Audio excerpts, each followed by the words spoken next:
تسمح لي أتكلم معك؟ رئيس مكتبه في إيران. لا، أنا صباح الخزاعي، ممكن أتكلم معك كلمتين من شيعي إلى شيعي؟ لا أنت شيئيا يا دك يا أخوي العزيز. أنت ليلة ماضية قلت أنا لست بشيئي ولا بسني. أنت؟ نعم. أنت شيعي ولا سني؟ أنا شيعي. وأنا شيعي. لا لست بشيعي. وأنت بكيفك؟ كلامك لا يشبه كلام الشيعي يا أخي العزيز. هل هذا هو هل أنت ولي الله أن تقول لي أنا شيعي أو سني؟ لا، أنت ليلة ماضية قلت أنا لست بشيعي ولا بسني، أنا مسلم. بس أنا شيعي تابع إلى جعفر الصادق، وأنت شيعي تابع إلى مذهب آخر. أخوي العزيز، ليش ليلة ماضية قلت أنا لست بشيعي ولا سني؟ وهل هذا كفر؟ لا ليس بكفر. أيهما أفضل أن تكون سنيا أو شيعيا أو تكون مسلما فقط، أن تقول أشهد أن لا إله إلا الله وأن محمد رسول الله؟ نعم. أيهما أفضل؟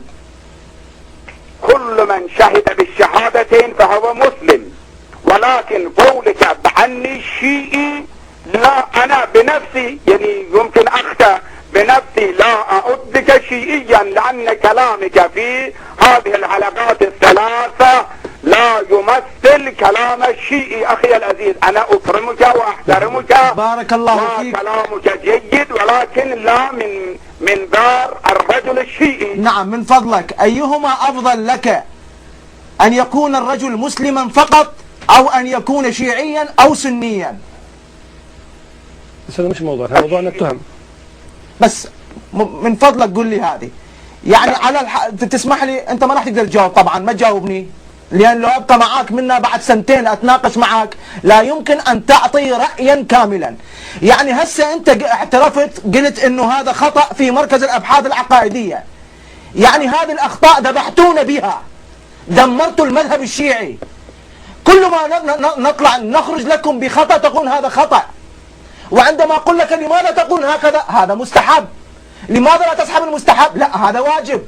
ذبحتونا، ذبحتوا المذهب الشيعي، ذبحتوني أنا وعائلتي وعشيرتي. يعني ماذا أقول لك؟ أنت تقول يعني إذا كنت شيعيا يجب أن أفهم بالإمامة. أسألك سؤال، جعفر الصادق عندما أسس مذهبه هل يقول أن عمر وأبو بكر حرق بيت فاطمة؟ هل عندك دليل؟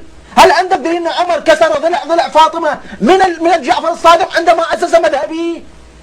مذهب جعفر الصادق الاثنى عشري مذهب فقهي، أنا تزوجت عليه وأنا أدين له وأنا سائر على مذهب جعفر الصادق، وليس مذهبكم الحالي، مذهب الكفر والتكفير.